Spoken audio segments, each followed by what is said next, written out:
হাসির রাজা, জ্ঞানের রাজা, রসিক রাজা।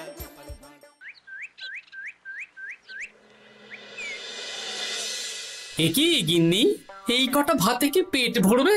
ও যা ভাত আছে না, ওটা বেড়াল ডিগোতে পারবে না। হ্যাঁ, আরে বাবা, আমি আর বেড়াল এক হলো? এই বাড়তি কথা না বলে খাও তো।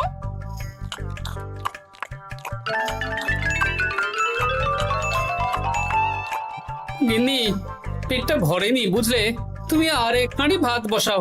আমার জন্য 2 হাতা রাখা আছে, ওটাও খেয়ে নাও না, খাও। আমি আর ভাত বসাতে পারবো না, এখন উনুন ধরাও, আঁচ দাও, ভাত বসাও। আহ, আরে তোমারটা তুমি খেয়ে নাও না। তুমি তো জানো আমার এইটুকু খাবার পোষায় না। তারপর তুমি আজকে ওই ওলের ঝোলটা যা বানিয়েছিলে না, আহা। খাই খাই খাই খাই করে আমার জীবনটাও খেয়ে ফেললে গো। আরে বাবা, ভগবান এই পেট দিয়েছে কিসের জন্য? এত খাটাখাটনি, সবকিছুই তো এর জন্য নাকি? হ্যাঁ,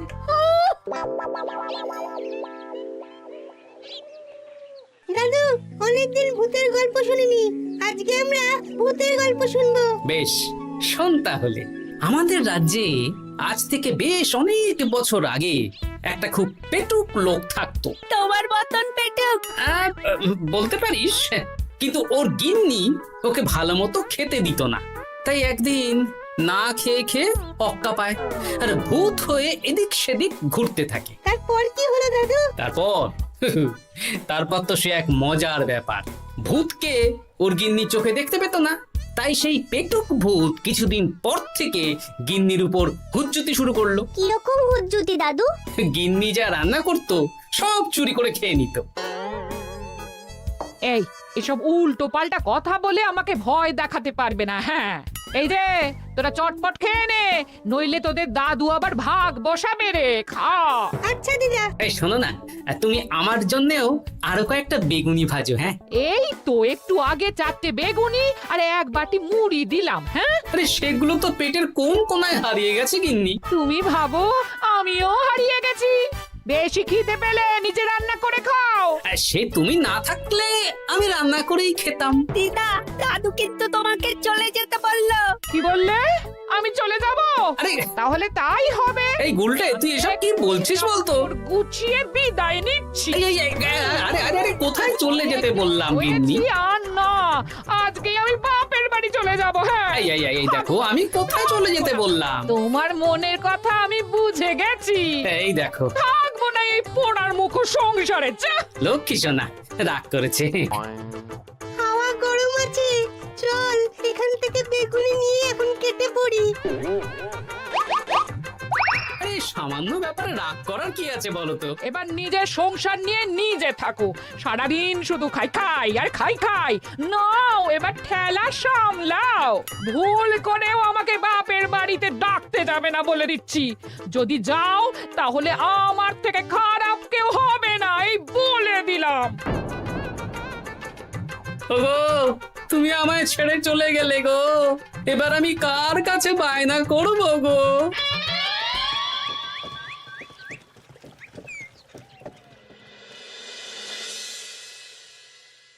কিরে, তুই একা একা? জামাই কোথায়? তোমাদের জামাইকে ছেড়ে চলে এসেছি। এ মা, তুমি কি থাকতে দেবে না আমি চলে যাব? এসব আবার কি কথা বলছিস তুই? হ্যাঁ, এ তো তোরও বাড়ি। আমাদের ভাত ডাল জুটলে তোরও জুটবে। কি হয়েছে রে দিদি? দিন রাত খেটে খেটে কয়লার মতো পুড়ে যাচ্ছি, আর ওনার বায়না শেষ নেই। সারাদিন শুধু খাই খাই আর খাই খাই। এবার বুঝবে জামাই বাবু। হ্যাঁ, নিজে হাত পুড়িয়ে রান্না করার ঠেলা।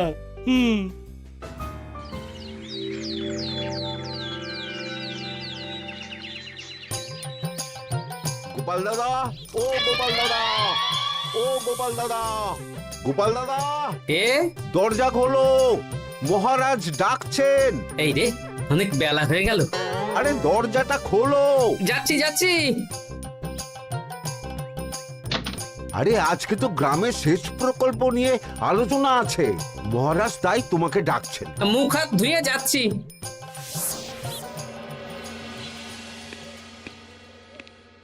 দেখুন মহারাজ, দেখুন, এত বেলায় গোপাল এলো, তাও নিজে আসেনি, ডেকে নিয়ে আসতে হলো। সত্যি গোপাল, আজকে এত জরুরি একটা আলোচনা সভা, কোথায় তুমি তাড়াতাড়ি আসবে? তা না করে গোপাল বাড়াবাড়ি করে ফেললো। গোপাল, এই আমি শেষবারের মতন বলে দিচ্ছি, ফের যদি এরকম রাজসভায় দেরি করে আসতে দেখি তাহলে কিন্তু কড়া ব্যবস্থা নেব। আসলে মহারাজ, আমার গিন্নি গতকাল রাগ করে বাপের বাড়ি চলে গেছে, তাই বেশ হয়েছে। আচ্ছা, যে জন্য আজকের আলোচনা সভা ডাকা হয়েছে সেটা হলো আমাদের রাজ্যের দক্ষিণে একটা সেচের জন্য পুকুর খনন করা হচ্ছে। এ তো খুব ভালো কথা মহারাজ।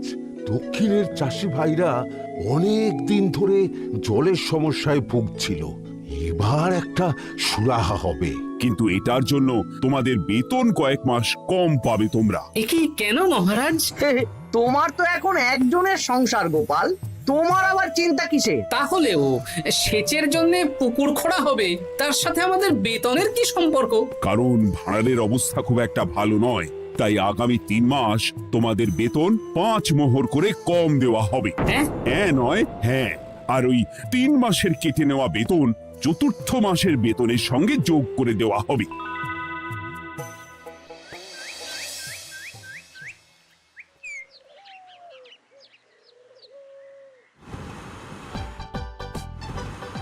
কি দাদু, এ তোমার চোখ মুখের কি অবস্থা? কালি ঝুলি মেখে ভূত। কি আর করবো বল, এসব কি আমার কাজ রে? কালকে ভূতের গল্প শোনাচ্ছিলে, আজকে নিজেই ভূত সেজে বসে আছো।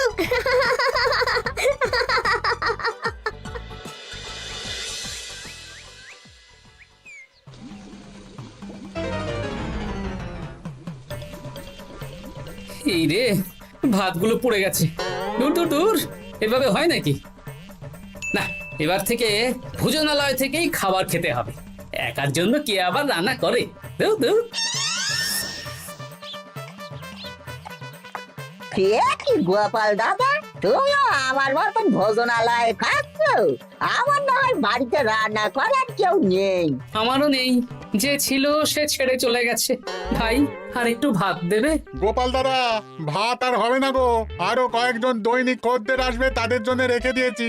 তাহলে কি আর করা যাবে? একটু একটু ওই তরকারি একটা শাল পাতায় মুড়ে দে, বাড়িতে গিয়ে মুড়ি দিয়ে খাবো। আচ্ছা, তা দিচ্ছি। তুমি খাওয়া হয়ে গেলে হাত মুখ ধুয়ে নাও। আচ্ছা গোপাল দাদা, গিন্নিমা চলিয়ে গেল কেন? সে তোর গিন্নিমাকে গিয়ে জিজ্ঞেস কর। সে তো জিজ্ঞেস করতেই হবে, তোমার মতো একটা ভালো মানুষকে ছেড়ে চলিয়ে গেছে।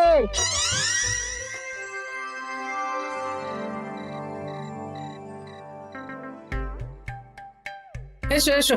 এই নাও ধরো, পুঁটির মা তোমার জন্য কটা রুটি আর তরকারি পাঠালো। শুনলাম তুমি বাইরে ভোজনালয় খাচ্ছ। কি আর করবো বলো, একদিনই ঘর দুয়ারের একই অবস্থা করেছো গো গোপাল দাদা। ওই একার সংসার, এখন আমার কাজের মধ্যে 2, খাই আর শুই। তা গিন্নিমাকে খবর দাও। না না না, খবর দিলে আবার অশান্তি শুরু করবে, বরং তুমি গিয়ে বলো। বেশ, তাহলে কালকে আমি তোমার শ্বশুর বাড়ির দিকে সার কিনতে যাব, না হয় গিন্নিমাকে আমিই খবর দিয়ে দেবো।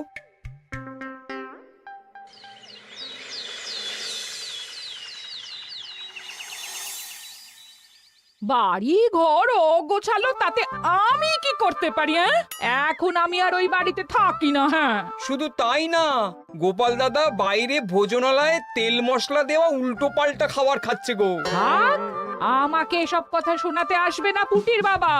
আমার খাটতে খাটতে জীবনটা কয়লা হয়ে গেছে, কয়লা। ওনার বায়নার শেষ নেই। হ্যাঁ, বুঝলে গোপাল দাদা, আমি গিন্নিমাকে অনেক করে বোঝালাম, কিন্তু কিছুতেই কোনো কথা শুনলো না। বেশ, শুনতে হবে না। এরকম বললে হয় নাকি? চারিদিকে ঘর দুয়ার অগোছালো, খাবারের থালা বাসন এদিক ওদিক ছড়িয়ে ছিটিয়ে আছে। ওরে বাবারে, ইঁদুরেও আস্তানা করেছে। যা হচ্ছে হোক।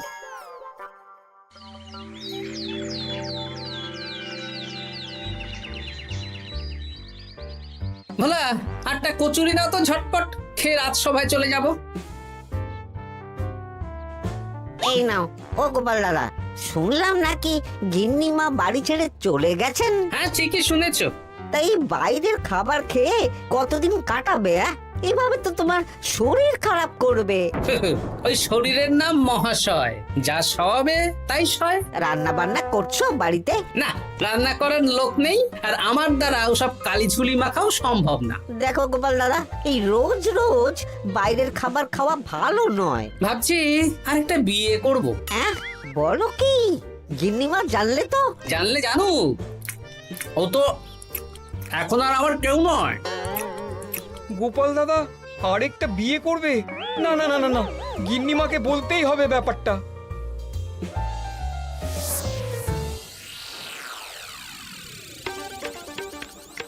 গিন্নিমা, তুমি আবার এসেছো পুটির বাবা। সর্বনাশ হয়ে গেছে। আবার কি সর্বনাশ? হ্যাঁ, বাড়ির চারিদিকে অগোছালো, ইঁদুর মশা মাছি ঘুরে বেড়াচ্ছে। আমি আর ওই বাড়িতে যাব না। গোপাল দাদাও সেই ব্যবস্থাই পাকাপাকি করতে চলেছে, আরেকটা বিয়ে করবে। কি বললে? জল জ্যান্ত বউ থাকতে আরেকটা বিয়ে? হ্যাঁ, আমি আজকেই যাব। ওর একদিন কি আমার একদিন? হ্যাঁ, আমি আজকেই যাব। এই দিদি, এক মুহূর্তে এরকম বদলে গেলি কেন? আবার আবার তো জামাইবাবু তোকে কাটাবে। তা বলে তোর জামাই বাবুটাই অন্য কারোর হয়ে যাবে? হ্যাঁ, আমি বেঁচে থাকতে আমি হতে দেব না। তাহলে দিদি আমিও যাব। ওই জামাইবাবু অতিরিক্ত খায়, জামাইবাবুর খাওয়া বন্ধ করতে হবে, বুঝলি? ঠিক আছে, চল তাহলে চল। ঠিক আছে, চলুন তাহলে। হ্যাঁ হ্যাঁ, তাই চলো। বুঝলি দিদি, আমার মাথায় একটা মতলব এসেছে।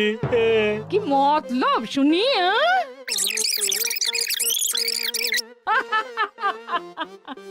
এই বেশ তো বেশ, এতে যদি তোর জামাই বাবুর অতিরিক্ত খাওয়া কমে তাহলে তো ভালোই কথা। হ্যাঁ, কিন্তু খুব সাবধান, গোপাল দাদার নজর কিন্তু বাজ পাখির নজর। তাহলে যাওয়ার পথে একটা সাজঘর হয়ে যেতে হবে। হ্যাঁ, তাড়াতাড়ি চলুন, রাতে মনে হয় ঝেঁপে বৃষ্টি হবে। কই গো, বলি কোথায় গেলে? এ কি, আমি তো বেশ ভালোই ছিলাম, তা তুমি আবার ফিরে এলে কেন? আমি বেঁচে থাকতে তুমি আবার বিয়ে করবে? ওসব চলবে না। আমি এক সাধক বাবাকে নিয়ে এসেছি, তোমার সব ভীমরতি ইনি ছড়িয়ে দেবেন। হ্যাঁ, আজকে থেকে তোমার অতিরিক্ত খাওয়া দাওয়া বন্ধ করার দায়িত্ব এনার। যা বাবা,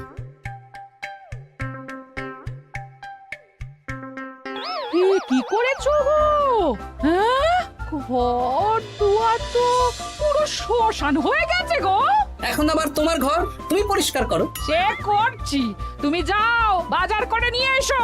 ভোলার দোকান থেকে বেশি করে ছানা আনবে, আর রাতে ছানার বড়া করে তরকারি বানাবো। হ্যাঁ, আহা, কতদিন খাইনি, এক্ষুনি যাচ্ছি। উহ, তাড়াতাড়ি যাও, তাড়াতাড়ি যাও। মেঘ ডাকছে, রাতে বৃষ্টি হবে। আমি এই ঘর গুছিয়ে রান্না বসাচ্ছি গো। বলো কি গোপাল দাদা, গিন্নিমা ফিরে এসেছেন? হ্যাঁ, সকালে তোমার দোকানে বলেছিলাম না বিয়ে করব, সেটা নিশ্চয়ই কেউ শুনে গিন্নির কানে দিয়েছে। ব্যাস, ঘরের বউ ঘরে চলে এলো। সকালে যখন তোমাকে আমি ওই কচুরি দিচ্ছিলাম, তখন তো ওই পুটির বাবাকে দোকানের সামনে দিয়ে হেঁটে যেতে দেখেছিলাম। তাহলে পুঁটির বাবাই খবর দিয়েছে, ভালোই হয়েছে। যাই হোক, আমাকে ওই 500 গ্রাম মতো ছানা দাও তো, গিন্নি ছানার বড়া দিয়ে তরকারি করবে। ভালো তো, ভালো তো, তোমরা ওই কর্তা গিন্নি একসাথে খাবে। আবার কোন সাধককে নিয়ে এসেছে যে আবার খাবার খাওয়া নিয়ন্ত্রণ করবে? দেখো কি করে তোমাকে সামলায়। এই নাও।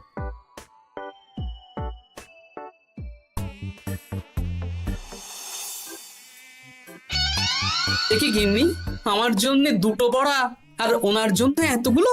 বেশি খেলে তোমার চেহারা ঠিক হবে না বৎস, তোমাকে রোগা হতে হবে, তাই কম খেতে হবে, বুঝলে? ঠিক আছে, আপনাকে আমি মজা দেখাচ্ছি। অগত্যা গিন্নির হাতের খাবার খাচ্ছি, এই আমার 14 পুরুষের ভাগ্য ভালো।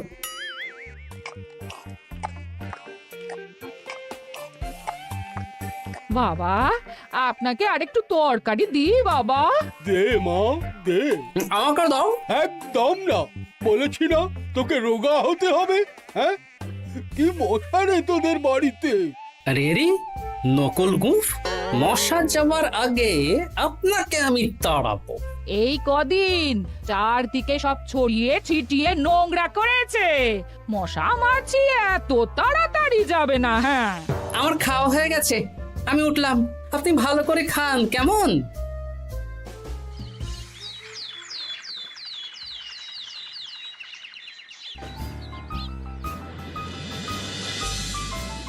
বিজ্ঞানী, আরে গোপাল যে, কি ব্যাপার? একটা সাহায্য চাই বিজ্ঞানী। বলো বলো, আমি কি করতে পারি? কয়েক টুকরো বরফ বানিয়ে দিতে পারবে? তা পারবো, কিন্তু এখন হবে না।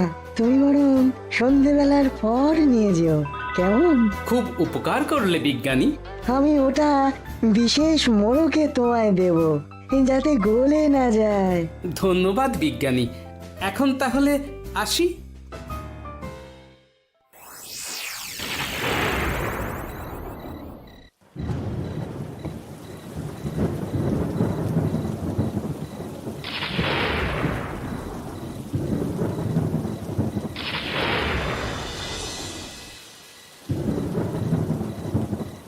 ভালো করেছিস বাবা, যা মশার উৎপাত, মশারি ছাড়া ঘুমোনো যাবে না। কথায় আছে সেবাই পরম ধর্ম, তাই একটু ধর্মকর্ম করছি আর কি।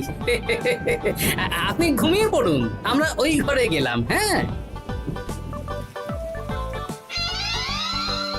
সব দরজা জানলা ভালো করে বন্ধ করে দিয়েছো তো?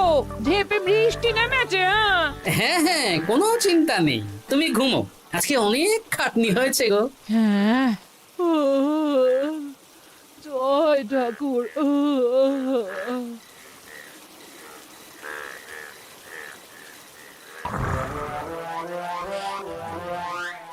এই তো গিন্নিও ঘুমিয়েছে, এবার আসল কাজ শুরু হবে।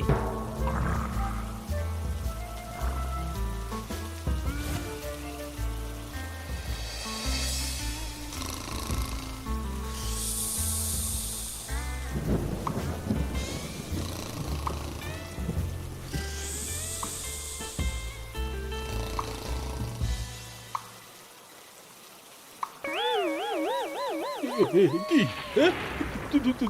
জল পড়ছে কেন? চাল ফুটো হয়ে গেল নাকি? এত রাতে দিদিকে ডাকা ঠিক হবে না। আরে আরে কি মুশকিল, এখনই জল পড়ছে। আরে দূর দূর।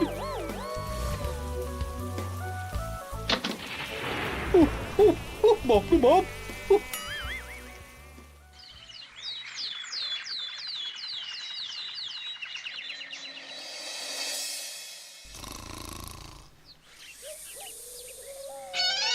সুপ্রভাত।